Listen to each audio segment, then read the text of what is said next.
Hey everyone, welcome to the second part of this video.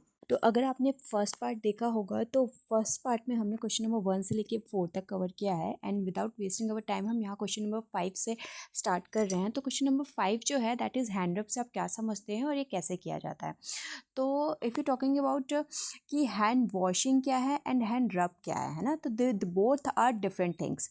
Hand washing में जो हो रहा है हम हैंड को वॉश कर रहे हैं, वॉश मतलब धुल रहे हैं। और अगर हम यहाँ बात करें हैंड रब, तो हैंड रब जो होता है अल्कोहल बेस्ड है, जिसे आप सैनिटाइज़र कहते हैं। हम सैनिटाइज़र का यूज़ करके अपने हाथ को जो है और आसपास के जो एरिया है, हाथ, नेल्स, इन सबको डिकंटामिनेट कर रहे हैं, राइट।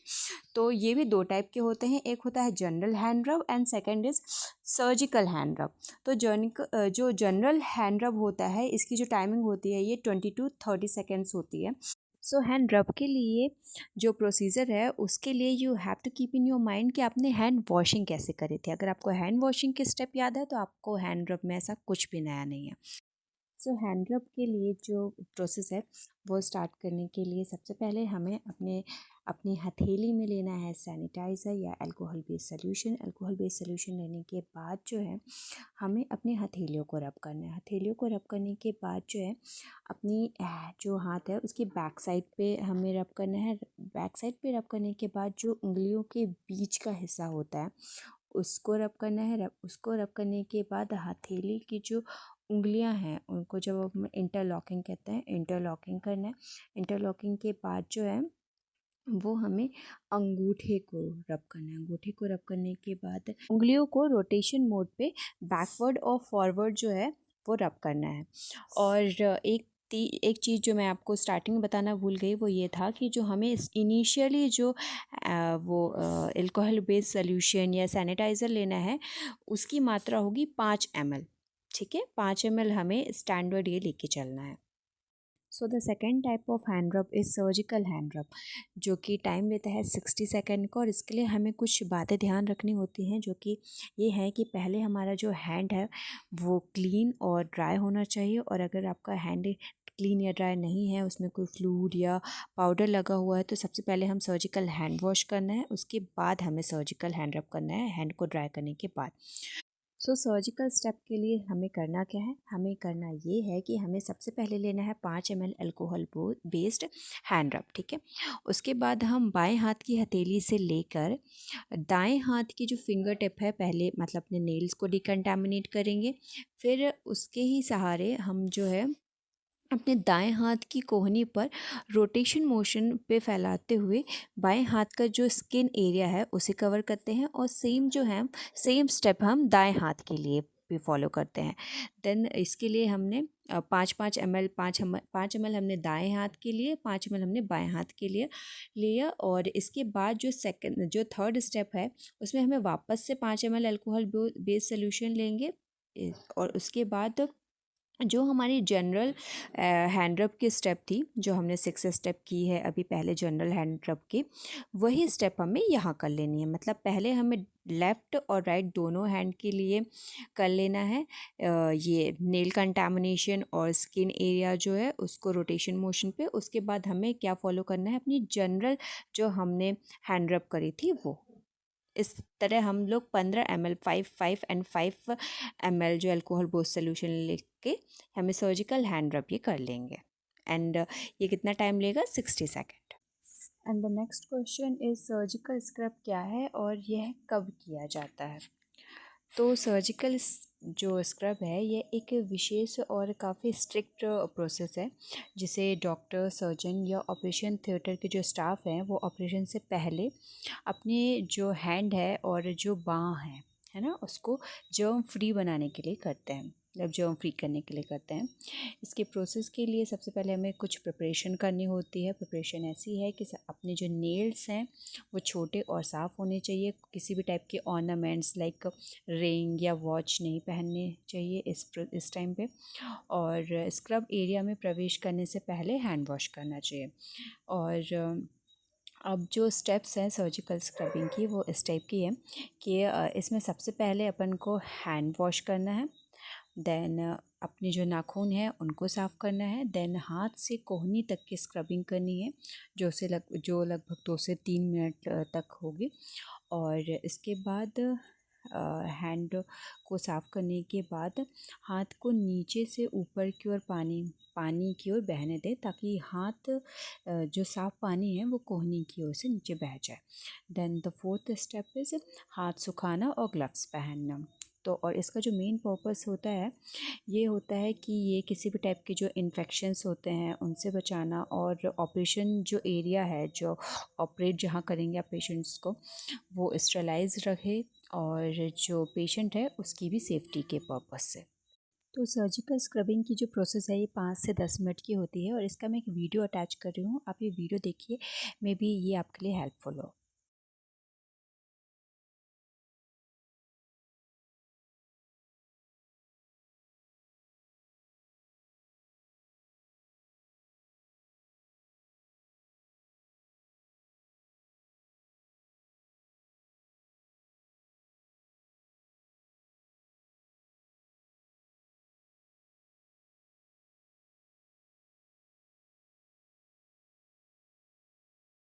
नेक्स्ट क्वेश्चन है कि पर्सनल हाइजीन से आप क्या समझते हैं और इसके लिए क्या करना होगा।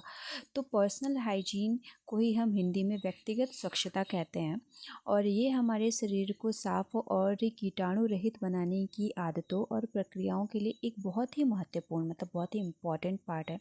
और अच्छी व्यक्तिगत स्वच्छता से हम कई बीमारियों से बच सकते हैं और एक स्वच्छ जीवन भी जी सकते हैं, जो कि आप लाइफस्टाइल की छोटी छोटी चीज़ों से है। लाइक अपने hand hygiene, oral hygiene, bathing, nail hygiene, और cloth hygiene, food hygiene, menstrual hygiene, ये सारी चीज़ें अगर हम हाइजीनिक रहें और साफ़ सफाई मेंटेन करके रखें तो कई सारे बीमारियों से बचा जा सकता है।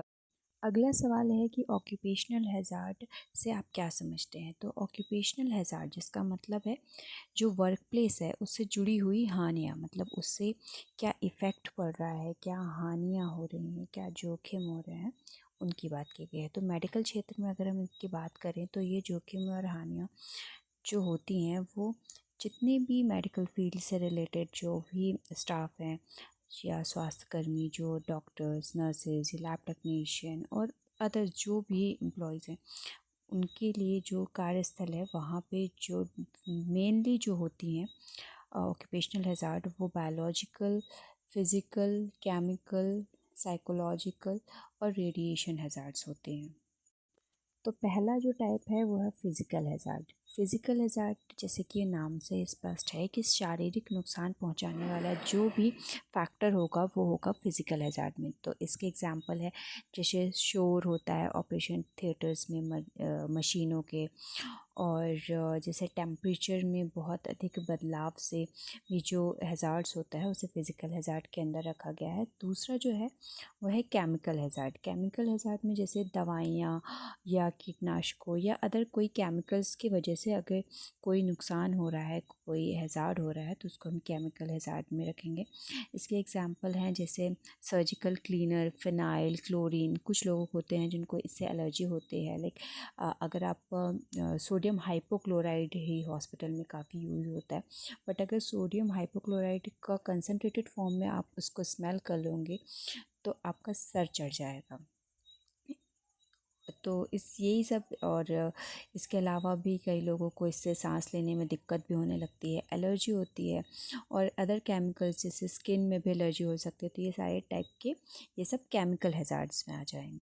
तीसरा है हमारा साइकोलॉजिकल हैज़ार्ड, जिसमें मानसिक तनाव या कोई भी ऐसा जिससे कि हमें मेंटली हम उससे बहुत टॉर्चर हो जाता है ना। लाइक हॉस्पिटल में कई बार ओवर टाइम हमें करना पड़ता है, या तो किसी पेशेंट की डेथ हो गई, या कुछ ऐसा इमरजेंसी केस आ गया जो कि ट्रिगर कर गया, या वर्क लाइफ बैलेंस नहीं हो रही है।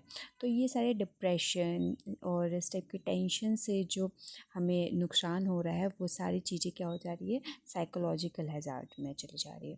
देन फोर्थ है हमारा बायोलॉजिकल हैज़ार्ड। बायोलॉजिकल हैज़ार्ड जो संक्रमण फैलाने वाले बैक्टीरिया, वायरसेस हैं, इनसे जो हमें इन्फेक्शन हो रहा है, तो ये सब आ जाएंगे बायोलॉजिकल हैज़ार्ड में, like HIV, HCV, viral infections या निडल स्टिक इंजरी हो गई।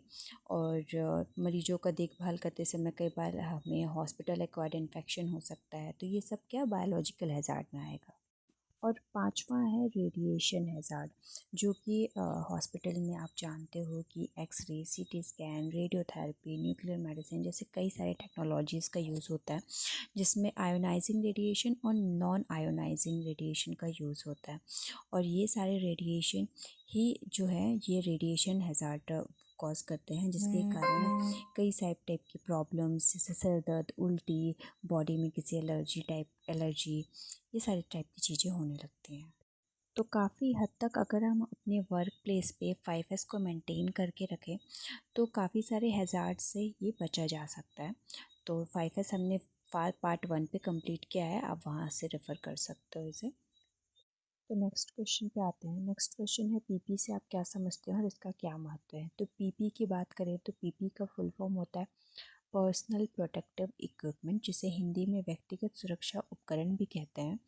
और इसका ये एक ऐसे उपकरण होते हैं जिसका यूज़ करके बायोलॉजिकल और रेडिएशन जो है उनसे बचा जा सकता है। आपने कोविड के केस में देखा ही होगा कि PP का यूज़ काफ़ी ज़्यादा हो रहा था। तो PP में क्या होते हैं, ग्लव्स, मास्क, एप्रॉन और गॉगल्स मतलब फेस शील्ड भी, और head cover, cap, shoe cover, respirator, ये सारी चीज़ें होती थी। अगर हम इसके महत्व की बात करें तो ये बीमारियों से बचाता है, क्योंकि डायरेक्ट इन्फेक्शन से ये डॉक्टर और मरीज़ दोनों की सुरक्षा करता है। और कई बार ऐसा होता है कि पेशेंट्स की हालत ठीक नहीं है, खून, उल्टी, खांसी जैसी चीज़ें हो रही हैं, तो उससे भी हम खुद को बचा सकते हैं। और कोरोना जैसी बीमारियों में भी ये बहुत लाइफ सेविंग जैसा काम आया था। तो ये इसका बहुत अच्छा एग्जाम्पल है कि PP ने कितना ज़्यादा प्रोटेक्ट किया था हेल्थ केयर वर्कर्स को। नेक्स्ट क्वेश्चन है PEP क्या है और इसके अंतर्गत क्या क्या करना है। तो PEP का फुल फॉर्म होता है पोस्ट एक्सपोजर प्रोफाइलोएक्सिस, जिसका मतलब होता है किसी भी डिसीज़ के एक्सपोजर में आने के बाद उससे प्रिवेंट करने के लिए जो दी गई दवाई या ट्रीटमेंट होता है, इस प्रोसेस को ही हम पोस्ट एक्सपोजर प्रोफाइलोएक्सिस कहते हैं। तो बात करते हैं कि PEP का एक्सपोजर हम किस कंडीशन में मानते हैं। जैसे निडल स्टिक इंजरी हो गई, या तो जो म्यूकस लेयर है उस पे कुछ उसको प्रभावित करने वाला जो एरिया हो गया, या फिर रेबीज़ वाले जो प्राणी होते हैं, मतलब उनके जो जानवर होते हैं, लाइक कैट या डॉग, इससे इसने आपको बाइट कर लिया, ये सारी कंडीशंस ही PEP के अंतर्गत आते हैं। इसके अलावा टिटनेस, जैसे हमें कुछ लोहा लग जाता है तो हम उसको भी PEP का एक्सपोज़र ही मानते हैं। बट जो सबसे मेन कॉमन हॉस्पिटल में PEP माना जाता है वो होता है निडल स्टिक इंजरी। तो इस कंडीशन में हमें सबसे पहले क्या करना चाहिए, मतलब इमीडिएट एक्शन क्या लेना चाहिए, जो प्रभावित क्षेत्र है उसको तुरंत साबुन और पानी से धो लेना चाहिए। और अगर ये आँख या नाक, ये कान में इधर कोई इन्फेक्टेड मतलब ये संपर्क में आया हुआ है तो उसे भी तुरंत पानी से साफ़ कर लेना चाहिए, और बिना किसी देरी के अपने नज़दीकी चिकित्सालय या अस्पताल में जाएं।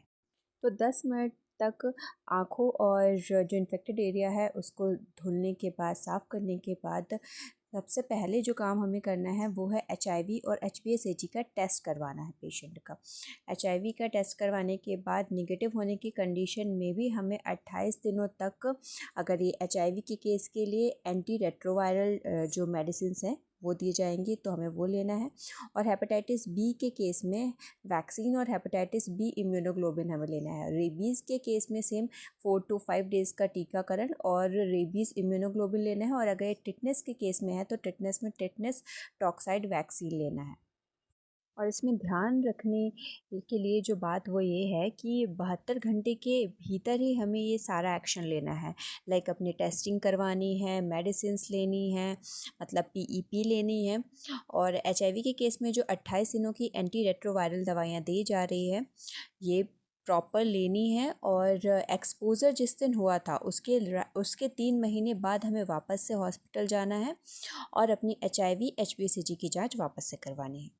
अगला सवाल है कि स्टरलाइजेशन क्या है और इसकी विधि के बारे में बताइए। तो स्टरलाइजेशन ऐसी प्रोसेस है जिसके द्वारा किसी वस्तु, सरफेस या फिर लिक्विड मटेरियल है या द्रव्य है उसमें मौजूद सभी प्रकार के माइक्रो ऑर्गेनिज्म जैसे बैक्टीरिया, वायरस, फंजाई या स्पोर्स को पूरी तरीके से नष्ट कर देने को, मतलब पूरी तरीके से डिस्ट्रॉय करने की जो प्रोसेस होती है उसे कहते हैं स्टरलाइजेशन। स्टरलाइजेशन की जो प्रोसेस होती है जो हॉस्पिटल में यूज़ की जाती हैं, इनमें सबसे कॉमन टाइप का जो स्टरलाइजेशन मेथड है वो है ऑटोक्लेव।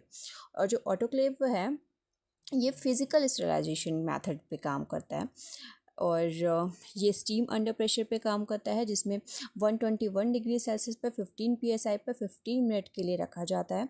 और इसमें 15 से 20 मिनट में हम ऐसा मानते हैं कि माइक्रो ऑर्गेनिज्म जो हैं वो इसको फ्री ऑफ ये माइक्रो ऑर्गेनिज्म हो गया है। इसमें सर्जरी से रिलेटेड जो मतलब ओटी वाले जो इंस्ट्रूमेंट्स होते हैं वो, ग्लास वेयर्स और ड्रेसिंग से रिलेटेड जो सामग्री होती हैं इनको स्टरलाइज किया जाता है। सेकेंड मेथड है ड्राई हीट स्टरलाइजेशन। इसमें हाई टेम्परेचर का यूज़ करके माइक्रो ऑर्गेनिज्म को किल किया जाता है, ना कि मॉइस्ट हीट का यूज़ करके। जबकि हम ऑटोक्लेव में देख रहे थे कि वहाँ मॉइस्ट हीट का मतलब स्टीम का यूज़ करके स्टरलाइज किया जा रहा था, बल्कि पर यहाँ हाई टेम्परेचर का यूज़ किया जाता है जिसमें हॉट एयर ओवन काफ़ी कॉमन है, जिसमें ग्लासवेयर्स, मेटल इंस्ट्रूमेंट और पाउडर ऑयल्स को स्टरलाइज किया जाता है। तीसरा जो हमारा है स्टरलाइजेशन मेथड वो है केमिकल स्टरलाइजेशन। केमिकल स्टरलाइजेशन में केमिकल एजेंट्स का यूज़ करके माइक्रो ऑर्गेनिज्म को डिस्ट्रॉय किया जाता है। और कुछ केमिकल एजेंट्स होते हैं जैसे ethylene oxide, formaldehyde, ग्लूटाल्डिहाइड, hydrogen peroxide. और जो इंस्ट्रूमेंट इसमें स्टरलाइज किए जाते हैं वो होते हैं प्लास्टिक के जो इंस्ट्रूमेंट्स होते हैं, एंडोस्कोप, कैथेटर और सर्जिकल ड्रेसिंग। इन सब इंस्ट्रूमेंट्स को केमिकल स्टरलाइजेशन से स्टरलाइज किया जाता है। Fourth type of sterilisation method is radiation sterilisation. इसमें गामा रेज का यूज़ करते हैं और ये गहरे जाकर सभी जो माइक्रो ऑर्गेनिज्म होते हैं उनको डिस्ट्रॉय कर देते हैं। इसमें डिस्पोजल सामग्री जैसे सिरेंज, दस्ताने, सुई आदि की जो पैकिंग होती है उससे पहले इस स्टरलाइजेशन को किया जाता है। फिफ्थ जो टाइप है वो है बॉइलिंग। यह एक बहुत ही इजी टू यूज़ मेथड है जो कि बेसिक स्टरलाइजेशन के लिए किया जाता है। इसमें पानी को 100 डिग्री सेल्सियस पर गर्म करके उस पर जो इंस्ट्रूमेंट्स हैं उसको डुबो दिया जाता है और जो माइक्रो ऑर्गेनिज्म है उसको नष्ट किया जाता है। इसमें फॉरसेप्स, सीजर्स, स्पैचुला और जो हीट रेजिस्टेंस जो चीज़ें होती हैं, जो टेस्ट ट्यूब्स होते हैं, इनको स्टरलाइज किया जाता है। पर इसकी कुछ लिमिटेशंस हैं जैसे कि इसमें स्पोर्स नहीं मरते हैं और इसे कंप्लीट स्टरलाइजेशन भी नहीं माना जाता है। तो यहाँ हमने अभी स्टरलाइजेशन की बात करी, बट ये पूरे टाइप के स्टरलाइजेशन मेथड नहीं है। ये मैंने आपको कुछ जो हॉस्पिटल में कॉमनली यूज़ होने वाले स्टरलाइजेशन मेथड्स हैं वो यहाँ आपको डिस्क्राइब किए हैं। तो हम आते हैं अपने अगले क्वेश्चन पे जो कि है डिसइंफेक्शन क्या है और इसे कैसे करते हैं। तो डिसइंफेक्शन एक ऐसी प्रोसेस है जिसे माइक्रो ऑर्गेनिज्म जैसे कि बैक्टीरिया, वायरस, फंजाई को डिस्ट्रॉय या इनएक्टिव करने के लिए किया जाता है ताकि किसी सरफेस, लिक्विड या इन्वायरमेंट को सेफ बनाया जा सके। डिसइंफेक्शन का use health care, water treatment, food industry और डेली क्लीनिंग में भी होता है। डिसइंफेक्टेंट को 3 लेवल में डिवाइड किया गया है जो कि है low level disinfectant, intermediate level disinfection और हाई लेवल डिसइंफेक्शन। तो जो लो लेवल डिसइंफेक्शन होता है ये कुछ बैक्टीरिया और वायरस को डिस्ट्रॉय करता है, लेकिन स्पोर्स और रेजिस्टेंस जो ऑर्गेनिज्म है उसको नहीं कर पाता है। अगर हम बात करें इंटरमीडिएट की तो ये बैक्टीरिया, फंजाई और मोस्ट वायरसेस को डिस्ट्रॉय कर पाता है, बट ये भी स्पोर्स को डिस्ट्रॉय नहीं कर पाता है। और अगर हम बात करें हाई लेवल डिसइंफेक्शन की तो ये बैक्टीरिया, वायरस, फंजाई के कुछ जो स्पोर्स है उनको डिस्ट्रॉय कर पाता है, पर स्टिल सारी बैक्टीरिया के स्पोर्स को ये भी किल नहीं कर पाता है, जैसे माइकोबैक्टीरियम ट्यूबरकुलोसिस।